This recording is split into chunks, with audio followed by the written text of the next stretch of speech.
这道菜绝对能让你多吃2碗米饭。大家好，我是娇妈，今天教你做一道鲜甜浓郁、吮指留香的家庭版油焖大虾。这道菜不仅味道特别好，而且做法也特别简单，绝对是10分钟就能轻松搞定的美味快手菜。这个视频里面我会毫无保留地公开这道菜最美味的酱汁调配比例。现在就让我们一起走进厨房看看吧。我们先来看看需要哪些食材吧。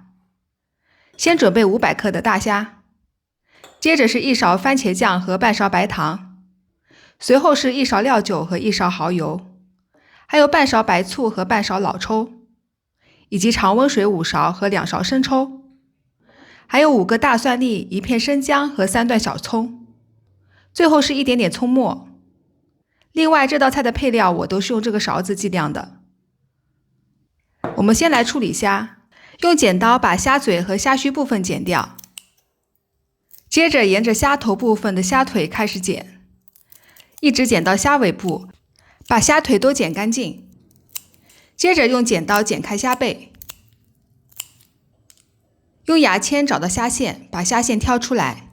取虾线的办法还有很多种，用不剪开虾背的方法也一样可以。剩下的虾也按照这个方法处理好。接着准备1碗清水，把虾都放入清水里面，将剪好的虾清洗干净，中途可以多换几次水。洗干净的虾先滤水放入盘子中，盘子里面有多余的水分也都倒掉。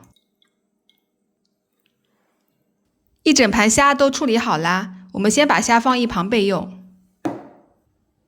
接下来我们准备配菜，5个蒜头先用刀切成片，接着把切成片的蒜头切成蒜末，当然也可以直接把蒜头拍扁了用。切好的蒜末装入一个小碗里面，我们把蒜末先放一旁备用。随后我们来处理生姜片，先用刀把生姜片切成丝，再把切成丝的生姜切成小粒，然后把切好的生姜装入小碗里面，切好的生姜先放一旁备用。接着我们来调一碗这道菜的灵魂酱汁，碗里面加5勺水，然后再加入2勺生抽、半勺老抽、1勺蚝油、半勺白糖、1勺番茄酱、半勺白醋、1勺料酒。想要汤汁多一点，可以再多加2勺水。没有白醋也可以用其他的醋代替。随后用勺子搅拌均匀，一碗鲜香浓郁的调味汁就做好啦。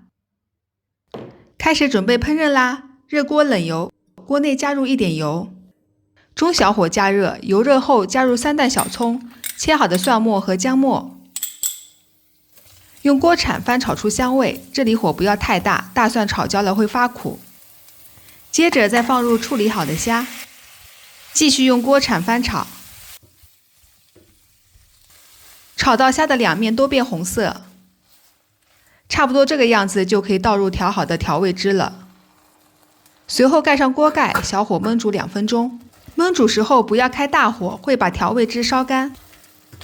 开盖后改大火收汁。想要吃吮指虾的朋友可以把汤汁收干。做好后把虾装入一个你喜欢的餐盘中。